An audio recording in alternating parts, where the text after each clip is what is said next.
बार बार message करने के बाद भी आप लोग पहुँचते नहीं क्लास में, तो थोड़ा सा डिस्टर्ब हो जाते हैं ना। तो इसलिए सभी लोग टाइम पे आए और सभी लोगों को बता दीजिए कि कंप्यूटर क्लास को टाइम पे अटेंड करें। मिड टर्म टू के मिड टर्म जो आपका वन है उसके अंदर आपकी 2 यूनिट आएगी। जिसके अंदर पहली यूनिट तो आपको बता ही दिया था कि इसमें क्या क्या है, यूबिक्विटस क्लाउड वगैरह जो भी है, एप्लीकेशन ऑफ क्लाउड, वहाँ तक। और ये जो यूनिट टू है, यूनिट टू में हम लोगों ने अभी क्लाउड आर्किटेक्चर के बारे में डिस्कस कर लिया है। उसके बाद services in the cloud, cloud reference model के बारे में डिस्कस किया है। And then types of cloud और deployment deployment models for cloud, ये हम लोगों ने डिस्कस कर लिया था। आज हम लोग डिस्कस करने जा रहे थे डेटा सेंटर डिज़ाइन। ठीक है, how you design the data centers and interconnection network. So this is a very important part of your cloud infrastructure। Infrastructure के अंदर जो है वो डेटा सेंटर डिज़ाइन जो है वो बहुत ज़्यादा इंपॉर्टेंट पार्ट है, क्योंकि अल्टीमेटली इस डेटा सेंटर्स के अंदर हमारे हाई परफॉर्मिंग कंप्यूटिंग रिसोर्सेस होते हैं, स्टोरेज होते हैं, पूल्स ऑफ सर्वर्स होते हैं, ऑपरेटिंग सिस्टम्स होते हैं। अल्टीमेटली वी कैन से कि it is the infrastructure for the cloud. ठीक है, तो एक डेटा सेंटर जो होता है वो हमारा बहुत ह्यूज साइज का होता है, और उस डेटा सेंटर के अंदर जो है बहुत सारे रिसोर्सेज हैं, large number of resources available हैं, चाहे वो हम स्टोरेज यूनिट की बात करें, चाहे सर्वर्स की बात करें, जो कि इंटरकनेक्टेड नेटवर्क को फॉलो करते हैं। मतलब कि ऑल दी यूनिट्स और all the servers are interconnected to each other in order to provide the services to the consumers। Okay, तो इसमें क्या होता है कि थाउजेंड्स या हम कह सकते हैं लैक्स ऑफ जो सर्वर्स हैं वो एक दूसरे से कनेक्ट होते हैं, है ना। और थाउजेंड्स ऑफ सर्वर्स कनेक्टेड है एक दूसरे से एक डेटा सेंटर के अंदर। साथ ही साथ जब हम देखते हैं कि इतने सारे हम स्टोरेज यूनिट्स को यूज़ कर रहे हैं, इतने सारे हम सर्वर्स को यूज़ कर रहे हैं, तो उनको मेंटेन करना भी एक बहुत ज़्यादा रिस्पॉन्सिबिलिटी होती है। दूसरी चीज़ है कि अ, उनको इको फ्रेंडली एनर्जी सेविंग भी हमें वहाँ पे करना होता है, और हमें कूलिंग सिस्टम को भी वहाँ पर इम्प्लीमेंट करना होता है। क्योंकि हम देखते हैं कि चाहे अमेजन का, अगर हम अमेजन का डेटा सेंटर हो या गूगल का डेटा सेंटर हो या कोई भी बड़ी कंपनी है उनका डेटा सेंटर हो, तो हम जो भी सर्विसेज ले रहे हैं, चाहे वो ई कॉमर्स साइट की हो या फिर सोशल साइट्स हो, चाहे जैसे यूट्यूब हो या व्हाट्सएप हो या अदर वेबसाइट्स, तो उसमें हम देखते हैं कि बेसिकली हर सेकंड में क्या होता है, पेटा डेटा जनरेट होता है, बहुत huge amount of data generated by the various sources, चाहे वो है ना, कस्टमर्स के थ्रू, यूजर्स के थ्रू। ठीक है, या अगर हम सेलुलर मोबाइल कम्युनिकेशन बोले तो मोबाइल के थ्रू बहुत सारा डेटा जनरेट, और ये डेटा हमारा क्या है, कहीं ना कहीं स्टोर होता है। हम देखते हैं कि अगर हम एक सिस्टम, अपने खुद के सिस्टम की बात करें, लैपटॉप की बात करें, तो हम क्या करते हैं कि अगर एक टीवी भी है तो हम क्या करते हैं, उसमें डेटा स्टोर करते करते एक साल में अगर हम किसी तरह का कोई डिलीशन ना करें तो इसमें ह्यूज अमाउंट ऑफ डेटा हमारा स्टोर हो जाता है। जब डेटा हमारा स्टोर हो जाता है, जब डिवाइस के हर ड्राइव जो फुल हो जाते हैं, तो उस कंडीशन में क्या होता है, सिस्टम की परफॉर्मेंस जो होती है वो डिग्रेड होती है।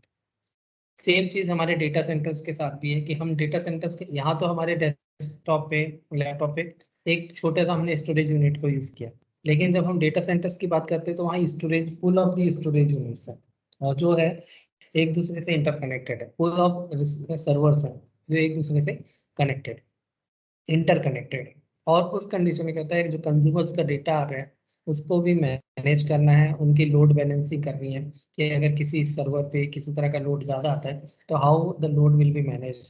दूसरी चीज़ है कि यूज़र का डेटा बहुत इंपॉर्टेंट है, तो प्राइवेसी और सिक्योरिटी मैकेनिज्म भी स्ट्रांगली हमें इम्प्लीमेंट करना चाहिए, करना पड़ता है, और उसके अंदर हमारे किसी तरह का डेटा लॉस ना हो। तो हम we provide the secure services to the consumer, customer. ठीक है, कस्टमर को हम सिक्योरिटी प्रोवाइड कर रहे हैं, privacy of the data provide कर रहे हैं। तो ये सब चीज़ों को हम ध्यान में रखते क्या करते हैं, डेटा सेंटर्स को डिजाइन करते हैं, जिसके अंदर क्या होता है, बहुत सारे हमारे स्टोरेज यूनिट्स हो सकते हैं, सर्वर्स हो सकते हैं। ओके, तो अगर हम सिंपली भाषा में डिफाइन करें तो data centers are generally built by using a large number of servers और ह्यूज इंटरकनेक्टेड नेटवर्क। तो हम अगर एक पूरी बिल्डिंग के अंदर बात करें तो बिल्डिंग के अंदर जितने भी रूम्स हैं हम यूज कर रहे हैं, तो वो रूम हमारे क्या है, एक बिल्डिंग क्या है। तो अगर 50 बिल्डिंग रूम्स है तो 50 रूम्स जो है उस पर्टिकुलर बिल्ड हाउस के या बिल्डिंग के है। ठीक है, तो वो या फिर हम कह सकते हैं कि अगर कोई फ्लैट्स बिकते हैं तो एक पूरा अपार्टमेंट है, उस अपार्टमेंट में क्या है, बहुत सारे फ्लैट्स हैं, है ना। तो अगर 100 फ्लैट्स हैं तो वो 100 फ्लैट्स क्या है, 100 हमारे डिफरेंट डिफरेंट रैक्स हैं, और उस रैक के अंदर क्या है, डिफरेंट डिफरेंट हमारे क्या है, rooms.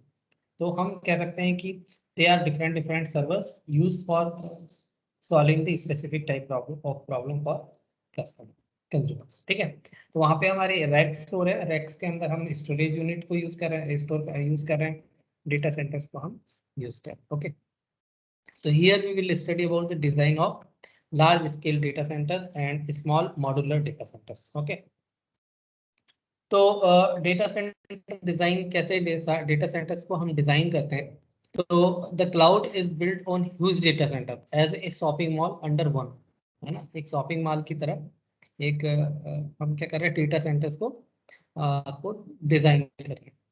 This type of data centers can house 4 lakh to 1 million server, है ना, 4 लाख से लेके 1 लाख 1 मिलियन सर्वर्स तक हो सकते हैं, 10 लाख सर्वर्स तक हो सकते हैं। The data centers are built on with the concept of lower unit cost for large data centers। ठीक है, small data centre could have 1000 servers. तो यहाँ पे देख लो कि हम एक सिस्टम, एक हमारे कंप्यूटर को अगर हम सर्वर बनाना चाहें तो उस पर कितना लोड होता है। और वैसे ही अगर एक स्मॉलर डेटा सेंटर की बात करें तो वहाँ पे क्या कि हम 1000 सर्वर्स को यूज कर रहे हैं। ठीक है, the larger the data centre lower the operational cost. तो मतलब कि ये कि जितना बड़ा डेटा सेंटर होगा उसकी ऑपरेशनल कॉस्ट जो होगी वो कम होगी। The network cost to function a small data center is about 7 times greater and the storage cost is 5.7 times greater than the large data center. कहने का मतलब ये है कि जो स्मॉलर डेटा सेंटर्स हम डिजाइन करते हैं जिनमें नियर अबाउट 1000 सर्वर्स होते हैं, उसके अंदर क्या है, जो उसकी फंक्शनिंग कॉस्ट है या उसकी नेटवर्किंग कॉस्ट है और स्टोरेज कॉस्ट है, वो क्या होती है, लार्ज होती है as compare to large data center, है ना।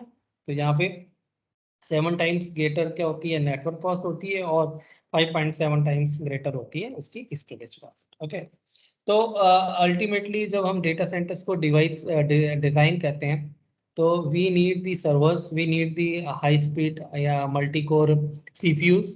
ठीक है, कैशेस, रैम, ठीक है, या डिस्क ड्राइव, तो बहुत सारी रिसोर्सेज की हमें जरूरत होगी in order to design the data centers. तो उसी डेटा सेंटर को हम क्या कह रहे हैं, क्लाउड।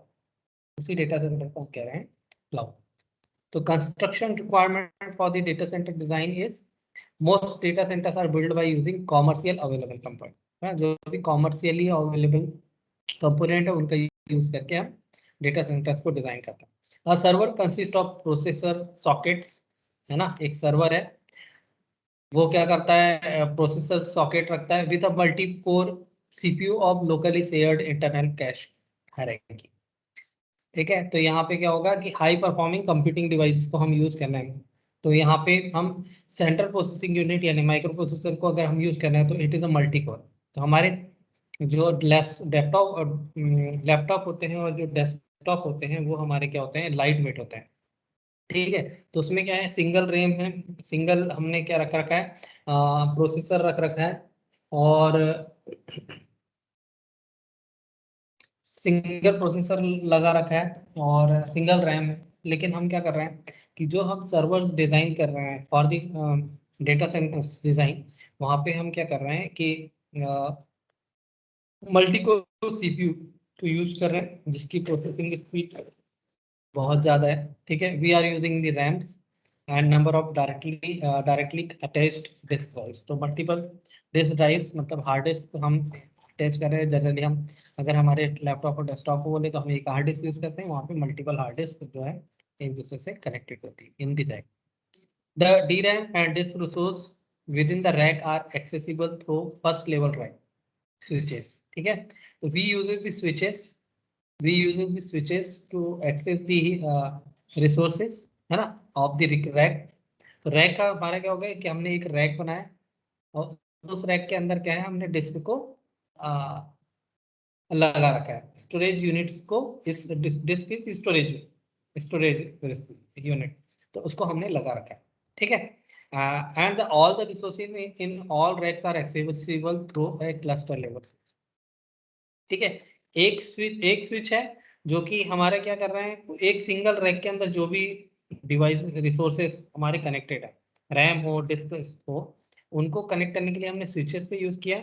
और जब ऑल रैक्स हैं, मल्टीपल रैक्स के अंदर जो भी रिसोर्सेज हैं, उनको एक्सेस करने के लिए हमने क्या करा है, cluster of the switch use किया है, मतलब ग्रुप ऑफ द स्विचेस. ठीक है, a large application must compact with the large differences in latency, bandwidth and capacity. ठीक है, तो यहाँ पे क्या है कि हाई परफॉर्मिंग हमारे क्या है, जो भी कंज्यूमर है उसको परफॉर्मेंस जो है वो हमें हाई परफॉर्मिंग, हाई कंप्यूटिंग होनी चाहिए और हाई परफॉर्मेंस होना चाहिए. ठीक है, बैंडविड्थ क्या होनी चाहिए, लार्ज बैंडविड्थ होनी चाहिए. ठीक है, and the storage capacity should be large. तो डिपेंडिंग ऑन द एप्लीकेशन हमारे को क्या है, बेटर सर्विसेज मिलती रहनी चाहिए. In a very large scale data centre components are relatively cheaper. तो जो भी बड़े डेटा सेंटर्स होते हैं, जो लार्ज स्केल डेटा सेंटर्स होते हैं, उसकी ऑपरेटिंग कॉस्ट, उसके इंस्टॉलेशन कॉस्ट, उसके मैन्युफैक्चरिंग कॉस्ट जो होती है वो हमारे रिलेटिवली क्या होती है, इसका. The component used in data centers are very different from those in building supercomputer system. तो जो सुपर कंप्यूटर्स होते हैं, जो हाई परफॉर्मिंग कंप्यूटर्स होते हैं, ठीक है, जिनकी प्रोसेसिंग स्पीड बहुत फास्ट होती है, उन कंप्यूटर की से अगर हम कंपैरिजन करें, तो जो हमारे डेटा सेंटर्स होते हैं, वो उनका आर्किटेक्चर, उनके डिजाइन, उनके कंपोनेंट्स जो होते हैं वो डिफरेंट होते हैं. With a scale of thousands of servers, there may be a concurrent or simultaneous failure, like hardware failure or software failures of 1% of nodes in a farm. ठीक है, तो ये एक और चीज है कि अब हम क्या कर रहे हैं, पैरेलली साइमल्टेनियसली हम मल्टीपल सर्वर्स को यूज कर रहे हैं. Multiple servers are connected in the data center. ठीक है, और डेटा सेंटर में कनेक्ट होने के कारण क्या हो सकता है कि इट में पॉसिबल दैट कि सम डिवाइस, हार्डवेयर डिवाइसेस में नॉट ऑपरेट प्रॉपर्ली. ठीक है, एक सर्वर में किसी तरह का फेलियर आता है, किसी सॉफ्टवेयर फेलियर आता है या हार्डवेयर फेलियर आता है, तो उस कंडीशन में ऐसा नहीं कि हमारी कंज्यूमर पे जो सर्विसेज है वो ब्रेक हो. तो हमें क्या करना पड़ता है कि यहाँ पे डाउन टाइम जो होना चाहिए वो मिनिमम हो. तो in this regard we can switch the consumers services to the another service if any hardware or software failures occurs. It may be 1% chances.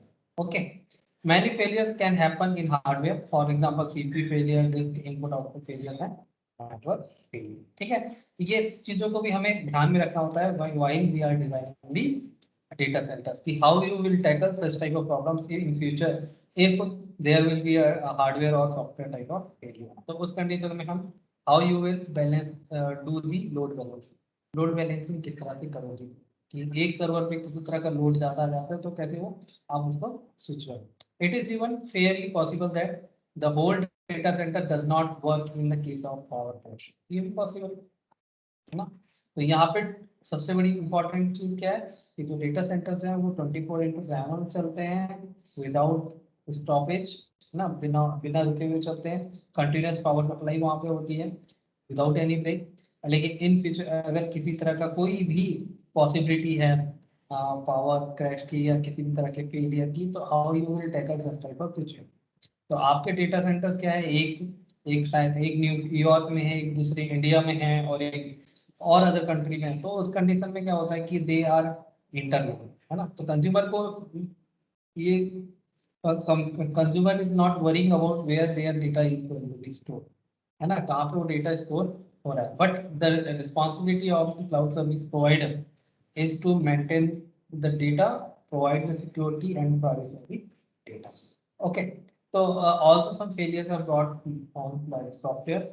The services and the data could not be lost in a failure situation. ये बहुत important चीज है. कि the services and data should not be lost in failure in any circumstances. ठीक है. Thus the software must keep multiple copies of the data in different locations and keep the data accessible while facing hardware and software errors. तो ये भी जो requirement है वो ये है कि हम एक डेटा की मल्टीपल कॉपीज मल्टीपल लोकेशंस पे, जैसे एक हमने इंडिया में ले लिया, एक न्यूयॉर्क में ले लिया, है ना, एक वाशिंगटन में ले लिया, तो जहाँ पे भी हमारे डेटा सेंटर्स, हमारे डिजाइन डेटा सेंटर्स हैं बने हुए हैं, वो वहाँ पे क्या करते हैं, हम क्या करते हैं कि उन डेटा की रेप्लिकास क्रिएट करते हैं, डुप्लीकेट्स क्रिएट करते हैं, ताकि अगर एक जगह हमारे किसी तरह का कोई फेलियर आया और वहाँ पे हमारा डेटा लॉस हुआ तो हम दूसरी जगह पे उसको पैच कर सकें. Okay. Reliability can be achieved by expendable hardware. तो ये रिलायबिलिटी, भरोसेमंद हम ये पा सकते हैं बाय एक्सपेंडिंग मोर हार्ड. तो this is the basic construction requirement for the data center. The main point here is the issue related to the failure of the devices, failure of the software, failure of the hardware. Okay. Now next is your cooling system. Since the data center is a very huge size, है ना, there are multiple racks, multiple servers, multiple storage units. They are running in 24/7 into 365 days. So the heat up chances are very high of devices. अगर हम हमारे laptop को ही अगर 24 घंटे चलाएंगे तो क्या होगा कि इसमें किसी तरह की कोई हार्डवेयर फेलियर होने के चांसेस हो सकते हैं. लेकिन हम देखते हैं कि YouTube हम कभी भी ओपन करते हैं तो हमें YouTube वो वर्क करते हुए मिलता है, व्हाट्सएप हमें सब कंटिन्यू मिलता रहता है, ठीक है, जितने अमेजन हमें कंटिन्यू मिलता है. तो इसका मतलब है कि हमारा जो डेटा है या जो ये सर्विस प्रोवाइडर्स, चाहे अमेजन हो या फिर अगर कोई भी ई कॉमर्स साइट्स है या सोशल साइट्स हैं, उनके जो डेटा सेंटर्स है वो 24/7 वर्क कर रहे हैं. इसका मतलब है उनके डेटा सेंटर के स्टोरेज में हमारा डेटा जो डेटा है वो हर सेकंड क्या हो रहा है, अपलोड हो रहा है. ठीक है. तो उस कंडीशन में क्या हो रहा है, these machines are working from 24/7 to 365 man. So in that case, we have to focus on how we can maintain the devices. How can we maintain the devices of data center, resources of the data center? How the cooling system will work, है ना, क्योंकि क्या होगा, heat up उन data centre से क्या होगा, बहुत हीट अप जनरेट होगी. तो आजकल ग्रीन डेटा सेंटर्स हम बात करते हैं, तो इसका मतलब है कि जहाँ पे भी डेटा सेंटर्स है उसके सराउंडिंग एरिया में हम क्या कर रहे हैं, ग्रीनरी कर रहे हैं. दूसरी चीज है कि हम जो भी उससे एनर्जी जनरेट हो रही है, वेस्ट एनर्जी जनरेट हो रही है, उनका हम ट्रीटमेंट कर रहे हैं. तो ये सब तरीके की चीजें, चैलेंजेस आते हैं और उन चैलेंजेस को हमें करना होता है, ओवरकम करना होता है. तो अ data centre room consist of a high floors for hiding cables, power lines and cooling supplies. The cooling system is similar to the power system to some extent. The high floor has a steel grid resting on upright support of about 2 to 4 feet above the concrete floor. ठीक है. तो आप data centre की images अगर आप देखोगे, अगर Google पे सर्च करोगे तो वो देखोगे कि वहाँ पे बहुत सारे फ्लोर्स हैं और हर फ्लोर में क्या है, रैक्स बने हुए हैं, रैक बने हुए हैं. ठीक है. तो मल्टीपल फ्लोर्स हैं तो रैक बने हुए हैं, उसमें केबलिंग है, केबलिंग है, पावर सप्लाई है ना, कूलिंग सप्लाईज है. तो ये सब चीजों को क्या कर रहे हैं, एब्स्ट्रैक्ट कर रहे हैं, उनको हिडन करके रखा है. जो केबल्स हैं उनको हम अगर केबल हमारी पूरी खुली दिखेगी, जैसे अगर हमारी कॉलेज की लैब्स है, अगर उसमें पूरी केबल अगर खुली दिखेगी तो हमें उसका आर्किटेक्चर बहुत बेकार से कि कहीं किसी वजह से कहीं केबल कोई कट गई तो क्या होगा कि बहुत सारे फेलियर होने के चांसेस ज्यादा है. तो सेम चीज यहाँ पे क्या है, कूलिंग जो हमारे डेटा सेंटर है उनके जितने भी डिवाइसेस हैं उनको प्रॉपर तरीके से अट्रैक्टिव वे में हम रैक के फॉर्म में अरेंज करते हैं, जिनकी रैक की साइज नॉर्मली 2 से 4 फीट के आसपास होती है. ठीक है. तो under floor area is frequently used to route power cables to racks, but its primary use is to distribute cool air to the server racks. है ना. यहाँ पे सबसे ज्यादा इंपॉर्टेंट है कि we have to provide the cooling system, है ना, air conditioner to the servers, क्योंकि सर्वर्स जो है वो बहुत ज्यादा कंटिन्यू चल. The cracked CRAC computer room air conditioning unit forces the high floor addition containing gas at a higher pressure than the surrounding by the blowing cold air into the section. Okay. The cold air outflows from the sessions over old tiles that are placed in the front of server racks. Racks are arranged in long channels that alternate between cold passage and hot passage to avoid mixing hot and cold. तो हम क्या कह रहे हैं कि जो भी cooling system, तो याद शुरू में जब 1999 से लेके अगर हम 2005 के आसपास के जो भी सिस्टम्स आ रहे थे, चाहे वो ब्लैक एंड व्हाइट हो या कलर्ड आ रहे थे, जैसे सीआरटी मॉनिटर वाले, तो सबसे पहली कंडीशन क्या थी कि जब भी हम जहाँ पे भी वो कंप्यूटर रखा हुआ था वहाँ सेटअप था, तो हम क्या करते थे, सबसे पहले हमारे शूज या जूते हैं उनको हम बाहर निकाल के उस लैब के अंदर एंटर करते थे। क्यों? क्योंकि हम जो भी डस्ट है वो उन डिवाइसेस को क्या कर सकती थी, डैमेज कर सकती थी। साथ ही साथ हम क्या करते थे, उन डिवाइसेस को कूलिंग प्रोवाइड करते थे। उस समय पुराने समय के एसीज लगे हुए होते थे, जो कि क्या उनको उस एक कंप्यूटर अगर हमारे लैब में लगा हुआ है, एक या दो कंप्यूटर भी लगा है, तो उसके लिए हम एसी लगा के रखते थे, क्योंकि कंप्यूटर की कॉस्ट जो थी उस समय के हिसाब से बहुत कॉस्टलियर थी और उनको कूलिंग देना बहुत ज़्यादा कंपल्सरी था। तो सेम चीज़ यहाँ पे हमारे डेटा सेंटर्स के लिए है कि जहाँ पे हमें कूलिंग दी। ओके, तो hot air produced by the server circulated back to the intakes of the rack units that exhaust the cool air into the high floor section. Again, typically the incoming coolant is at 12 to 14 degree centigrade. तो मतलब कि हम जो temperature maintain करके रखते हैं एक data centre के अंदर, वो 12 से 14 डिग्री का रहता है।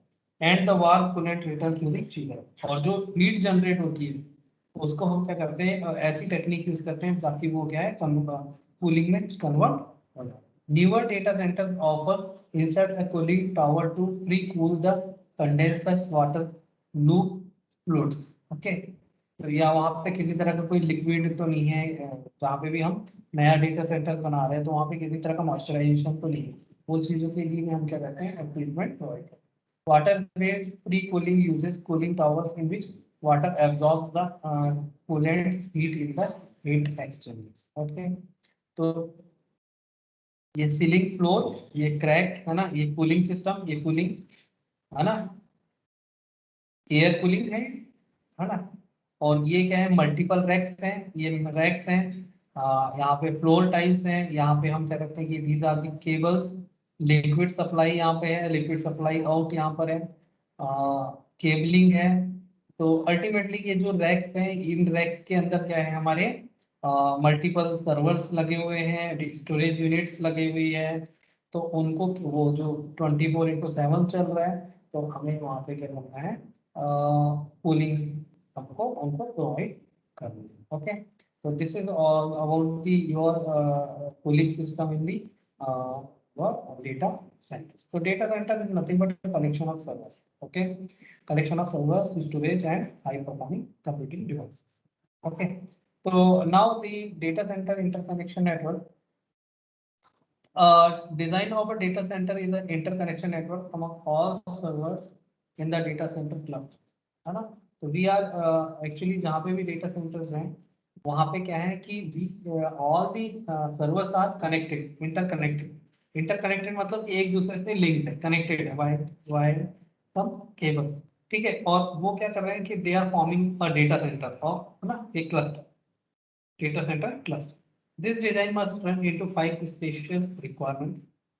एक तो हमारी लो लेटेंसी होनी चाहिए, हाई बैंडविड्थ होनी चाहिए, कॉस्ट लो होनी चाहिए, मैसेज पासिंग इंटरफेस होना चाहिए, मतलब कम्युनिकेशन सपोर्ट होना चाहिए, एंड द फॉल्ट, किसी तरह की फॉल्ट हो तो उस पर सोल्व होना। तो दीज 5 की फीचर, ठीक है, are basic requirement for your designing of data centre. Okay, the design of an inter-server network must satisfy both point-to-point and collective communication designs between all the servers. तो यहाँ पे जितने भी सर्वर्स हैं, data centres हैं, वो क्या है, हमारे डेटा सेंटर के अंदर जितने भी सर्वर्स हैं वो क्या है, हमारे कनेक्टेड है, पॉइंट टू पॉइंट कनेक्शन है या फिर collective communication. depending on the type of design they are adopting for data.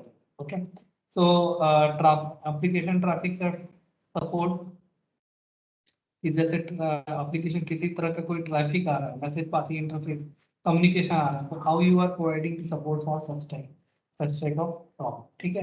दूसरी चीज है नेटवर्क एक्सपेंडेबिलिटी की, मतलब कि हमारे पास आज की डेट में 1000 सर्वर है, इन फ्यूचर हम 1000 से 1000 से 2000 सर्वर्स करना चाहते हैं. तो अगर अगर इन फ्यूचर में किसी तरह के नंबर ऑफ सर्वर्स इंक्रीज होते हैं, मोर सर्वर्स अगर हमारे expand होते हैं, तो how you will tackle such type of situation, how you will tackle this such type of network issues. तो हम देखते हैं कई बार कि हम अगर कॉलेज के अंदर लैब बनी हुई है ना, तो अगर 4 लैब है, 4 लैब के अंदर हर लैब में मान लो कि हमने 30 कंप्यूटर के लिए नेटवर्किंग कर दी, तो ये कन्फाइंड हो गया कि अब एक लैब के अंदर हम 30 कंप्यूटर से ज्यादा नहीं लगते. इन फ्यूचर मुझे उस लैब के अंदर 60 कंप्यूटर लगाना है, तो क्या मैंने उसके नेटवर्क को ऐसा बनाया है, ऐसा कंपेटिबल बनाया है कि it is adjustable for the not only 30 computers but more than 30 और अप टू 60 कंप्यूटर. तो that is the expandability of the network. तो नेटवर्क को एक्सपेंड करना. ठीक है. How you will expand your network, और if you want to restructure the topology, कि बस टोपोलॉजी थी, रिंग टोपोलॉजी या मैश टोपोलॉजी, तो किसी तरह की कोई भी टोपोलॉजी को इन फ्यूचर में अगर आप चेंज करते हो, है ना, to design the data centre, तो क्या किस तरह की प्रॉब्लम वी विल फेस. ठीक है. क्या उसको एक्सपेंड करने में हमें किसी तरह की कोई प्रॉब्लम आएगी इन फ्यूचर. ठीक है. तो ये सब चीजों को हम क्या करते हैं नेक्स्ट सर्वर एक्सपेंडेबिलिटी के अंदर डिस्कस करते हैं. तो एप्लीकेशन ट्रैफिक सपोर्ट के अंदर क्या हो रहा है, network topologies would support all MPI communication pattern but both point to point and collective MPI communication. Okay, message passing interface. The network should have a high digital bandwidth to meet the requirements. One can use one or few servers as a metadata master, which need to communicate with slab server nodes in the cluster. तो consumer पे depend करता है कि उसने एक server ले रखा है कि मोर देन वन सर्वर ले रखा है. तो उस कंडीशन में एक सर्वर उसका मास्टर सर्वर हो गया, दूसरा हमारा स्लैब सर्वर हो गया, एक क्लस्टर ऑफ सर्वर्स यूज कर लिए. तो उस कंडीशन में क्या है कि मेटा डेटा जनरेट हो रहा है. तो how you will tackle such type of problem. ठीक है. तो how you will tackle the traffic. The original network structure should support various network traffic patterns required by user application. Okay. Now next network expandability. तो यही अभी हम लोगों ने discuss किया. तो interconnection networks would be expandable with thousands or even hundreds of thousands of server nodes. Okay. The cluster network interconnection should be allowed to increase more server in data center. हम क्या कर सकते हैं, expand कर. The network topology must be restructured while facing such expected growth in the future.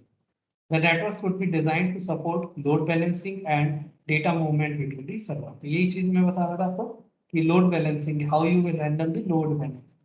अगर हमारे पास एक बहुत सारा लोड बढ़ रहा है, कि अगर हमने ई कॉमर्स कोई वेबसाइट बनाई जिसके लिए हमने डेटा सेंटर्स ले रखे, डेटा सेंटर में हमने सर्वर ले रखे, परचेज कर रखे, इंफ्रास्ट्रक्चर एज ए सर्विस ले रखे, तो वहां पे क्या हो रहा है कि अगर in future number of consumers मेरे बढ़ रहे हैं या नंबर ऑफ प्रोडक्ट्स मेरे बढ़ रहे हैं, तो जब कंज्यूमर सबसे ज्यादा आएंगे, मान लो कि सपोज दैट कि होली के टाइम पे या दिवाली के टाइम पे या क्रिसमस के टाइम पे मैं प्रोडक्ट की सेल्स लगा देता हूँ, तो उसमें मैं डिस्काउंट ज्यादा देता हूँ. तो उस टाइम पे क्या हो रहा है, कंज्यूमर्स क्या है, नंबर ऑफ कंज्यूमर जो है वो ज्यादा आ जाते हैं.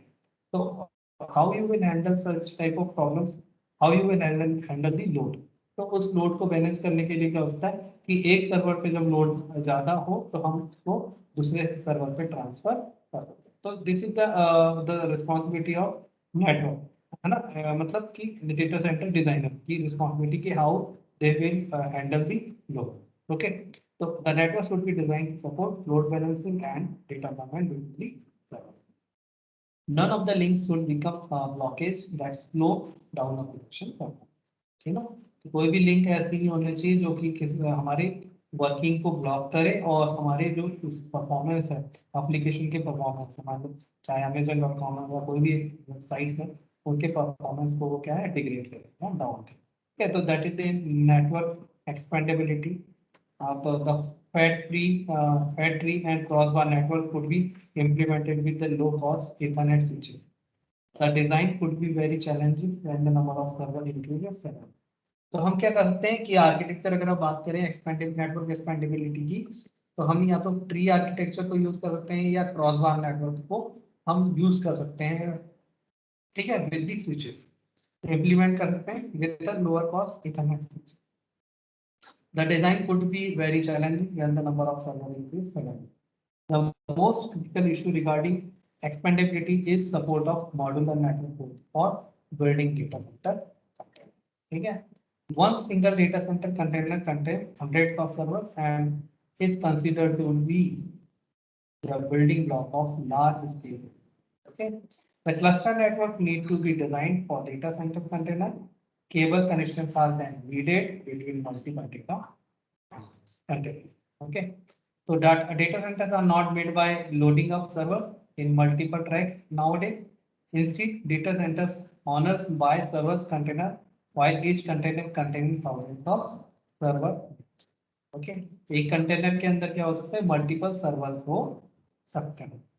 The owner can just plug in the power supply outside connection link and cooling water to start the whole system. This is quite efficient and reduces the cost of purchasing and maintenance service. ठीक है, तो यहाँ पे हमने क्या किया कि हम कंटेनर ले रहे हैं, कंटेनर के अंदर मल्टीपल सर्वर्स हैं, तो हम क्या करें, जितने सर्वर की रिक्वायरमेंट है उसके हिसाब से हमने क्या करा, हम रिक्वायरमेंट को आगे एक्सपेंड कर सकते हैं. ठीक है, this is quite efficient and reduce the cost of purchasing and maintaining server. One approach is to establish the connection support first and then extend the support links to the reach the end server. Okay, so one can also connect multiple containers through external switching cable. ठीक है, तो next class में हम लोग ये बाकी के topics को डिस्कस करेंगे कि कौन कौन से डिजाइनिंग है. तो एक तो हमारा स्विच सेंट्रिक डिजाइन है और एक है सर्वर सेंट्रिक डिजाइन. ओके, तो ये दोनों को हम नेक्स्ट क्लास में डिस्कस कर लेंगे और फिर हम डिस्कस करेंगे कि what are the issues in a data centre management. आपने डेटा सेंटर तो बना लिया, लेकिन डेटा सेंटर को बनाने के बाद क्या होगा, किस तरह के चैलेंजेस आपको को आते हैं in order to manage the various of data centre. तो ये सब हम लोग नेक्स्ट क्लास में डिस्कस करेंगे. कोशिश करिए सभी लोग टाइम पे आए और सभी लोग क्लास टाइम. ठीक है, okay, thank you.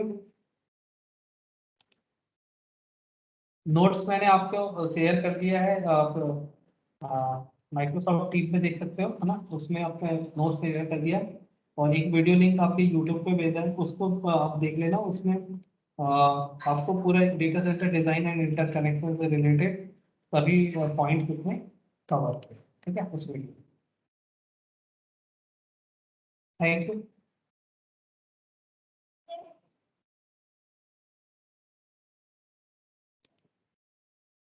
Hello,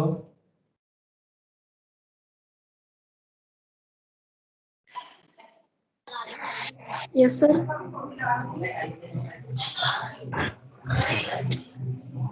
okay, thank you. Thank you, sir.